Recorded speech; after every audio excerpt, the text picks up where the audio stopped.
저 같은 경우 어릴 때 처음 만화를 시작하게 된 경우는 유치원 때 선물로 받은 스케치북이 있었는데 스케치북 앞표지가 나중에 알게 된 건데 일본 작가 토리야마 아키라의 닥터 슬럼프라는 만화였어요.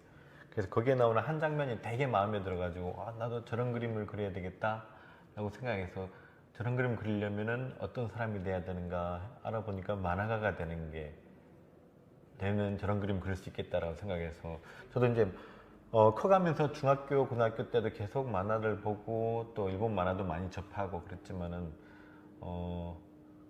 저는 일본 만화, 전형적인 일본 만화 스타일은 그렇게 어릴 때부터 그렇게 좋아하진 않았어요. 눈 크거나 막 이렇게 막 그렇게 야리야리하고 예쁘게 그리는 거는 이상하게 별로 안 좋아했었어요, 어릴 때부터.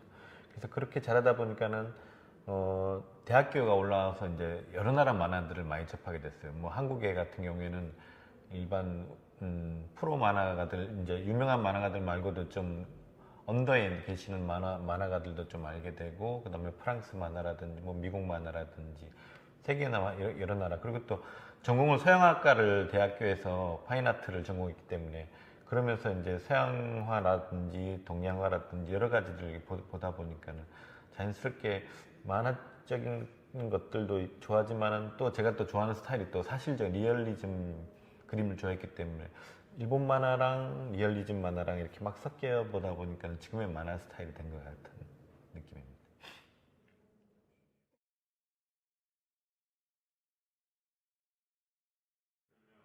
비결 같은 건 없고요. 원래 제가 좋아하는 것들은 좀 자극적인 것들을 좋아해요. 원래부터. 뭐 폭력적인 거라든지 뭐 성적인 거라든지 좀 이치에 좀 안 맞는 상황이라든지 이런 것들을 좀 좋아하는 편이고 또 그런 좀 자극적인 화면이라든지 특히 뭐 인어 나오는 거라든지 이런 화면들 같은 경우에는 그릴 때부터 아예 좀 자극적으로 그려보자라고 생각하면서 그렸던 거예요. 근데 그렇게 제가 생각하기에는 상상력이 그렇게 뛰어난 것 같지는 않거든요. 저는 그냥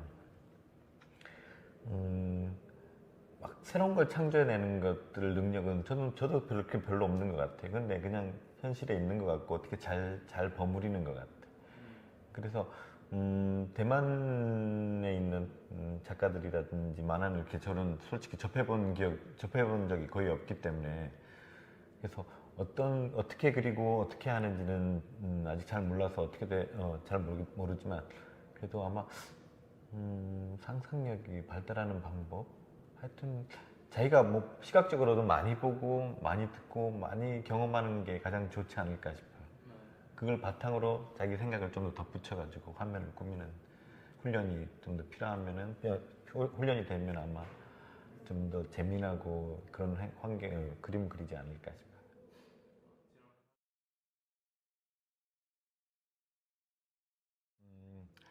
이렇게 라이브 드로잉을 쇼를 하게 된 계기는 되게 우연찮게 시작됐어요. 음, 한국에 있는 부천 국제 만화 축제가 있었는데 거기서 이제 부스를 하나를 제공받게 됐어요. 그래서 이제 부스를 하나 제공받으면은 자기 작가가 그 부스를 꾸며야 돼요. 이제 그러니까 한 공간에 세 면을 꾸며야 되는데 보통 작가들 같은 경우에는 뭐 자기 원고라든지 자기 일러스트들로 이렇게 액자를 해서 꾸몄어요. 근데 저 같은 경우에는 저희 대표님께서 김정희 작가 가장 잘할 수 있는 거 한번 해보지 않겠냐고 다른 작가들처럼 그냥 액자 이런 거 하지 말고 그냥 3면을 그림을 이렇게 종이를 두른 다음에 거기를 행사 기간 동안 그림으로 그 라이브를 한번 채워가는 게 재밌지 않겠냐고 제안을 해주셨어요. 그래서 저도 생각해보니까 재밌을 것 같아서 그걸 이제 3일 동안 한 4일 동안 그렸었는데 그게 이제 유튜브를 타고 이제 소문이 나서 이렇게 된 건데 그 전에 이렇게 스케치 없이 그리게 된 것들은 제가 이제 학생들을 대학교 1학년 때부터 강사를 시작했어요. 그래서 강사를 하다 보면은 이제 애들에게 시범을 보여주려면은 스케치를 하고 색깔을 칠하고 이렇게 단계 하려면 시간이 오래 걸려요. 그래서 그냥 스케치 없이 한번 색깔을 칠해 봤는데 되는 거예요. 그래서 그다음부터는 스케치 하나 그냥 바로바로 시범을 보여주다 보니까 그게 훈련 과정의 하나였지 않나 싶어요. 그래서 그런 것들도 돼 있고 또 워낙 또 평상시 때 많이 그려요. 워낙 많이 그렸고 고등학교 때도 계속 어릴 때부터 계속 많이 그려와가지고 거의 한 대학교 1, 2학년 때부터는 형태에서도 그렇게 막 크게 어려움이 없었어요. 그래서 그냥 마음대로 머릿속에 한 이렇게 그리면 되겠다라고 하면 한 7, 80%는 구현이 되는 것 같았어요. 그래서 지금도 계속 그렇게 하고 또 그러니까 질문 중에 또 이렇게 타이완 쪽에 이렇게 인기가 많은지 몰랐어요 제가. 그래서 이런 뭐 이렇게 SNS라든지 페이스북에 하여튼 이런 것들의 위력이 대단한 것 같다는 걸 또 느끼는 것 같아요.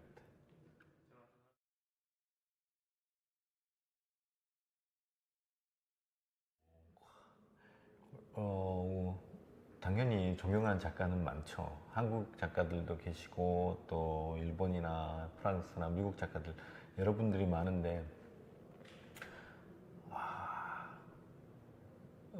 저는 그렇게 인기가 그렇게 많은 건 잘 모르겠어요. 솔직히 별로 실감이 별로 잘 안 나서 잘 모르겠고요.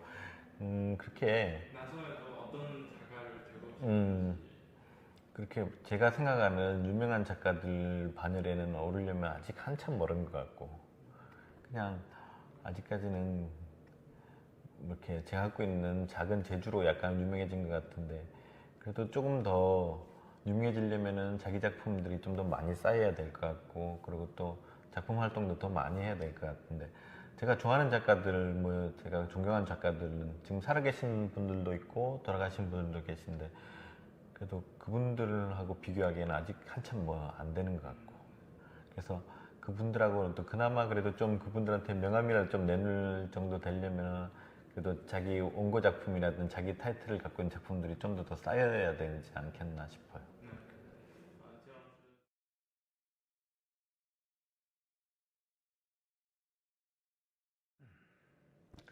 그림으로 진짜 그림 그리는 사람이 그림으로 먹고 산다는 거는 진짜 힘든 일이에요. 아마 미대를 졸업하더라도 만약 미대 졸업생이 40명이면은 나중에 자기 그림으로 먹고 사는 사람들 한두 명 정도밖에 안 될 것 같아요. 나머지들은 뭐 다른 작업을 찍든지 아니면은 그림 말고도 또 다른 직업을 가지면서 병행하는 경우들이 많은데 저도 그런 비슷한 경우도 겪어봤고 또 처음에 출판사 찾아갔을 때는 11군데에서 퇴짜도 맞아봤었어요. 근데 제가 활동하던 시대보다는 지금 시대는 훨씬 자기 그림을 많이 보여줄 수 있는 자기가 조금만 더 부지런하고 그러면은 자기 그림을 홍보도 쉽게 할 수 있고 또 나는 이런 그림을 그리는 사람이라고 다른 사람에게 알리기도 쉬운 시대인 것 같아요. 그래서 이거는 변하지 않는 이야기인 것 같은데 우선 자기 실력이 우선 갖춰져야 될 것 같아요. 힘들더라도 지치지만 않고 계속 그릴 수만 있는 힘만 있으면은 그리고 재미만 잃지 않는다면 그게 계속 쌓이다 보면은 어느 정도 자기 모습이 자기 덩어리가 갖춰지면은 그게 어느 정도 힘이 돼가지고 아마 지금 시대에서는 훨씬 더 빠르게 자기 이름을 홍보를 더 할 수 있는 시대가 될 것 같아서 지치지만 않고 계속 그릴 수만 있으면 될 것 같아요. 그리고 요즘 시대는 제가 봤을 때는 잘 그린다고만 해서 또 안 되는 것 같아요. 또 자기가 좀 똑똑하고 그래서 자기 시대도 잘 읽고 분위기도 보고 유행이 어떤 건가도 잘 보면서 그리고 시대가 원하는 그러니까 상업적인 그림을 그리는 사람들이기 때문에 어쩔 수 없이 시대가 원하는 게 어떤 건지도 좀 알아야 되겠고 그래서 그런 것들에 대한 공부들이 계속 자기 업그레이드가 계속 되면서 계속 홍보를 꾸준히 한다 그러면은 아마 괜찮아지지 않을까. 그리고 요즘에 뭐 스마트폰이라든지 아이패드라든지 이런 워낙 시각적인 기구들이 많아가지고 그림의 쓰임새는 예전보다는 훨씬 더 많이 노출될 수 있는 공간이 훨씬 많아진 것 같아요. 그래서 예전보다는 훨씬 자기가 조금만 더 노력하면 자기 그림이 팔 수 있는 공간도 훨씬 많고 일도 많아질 것 같아요.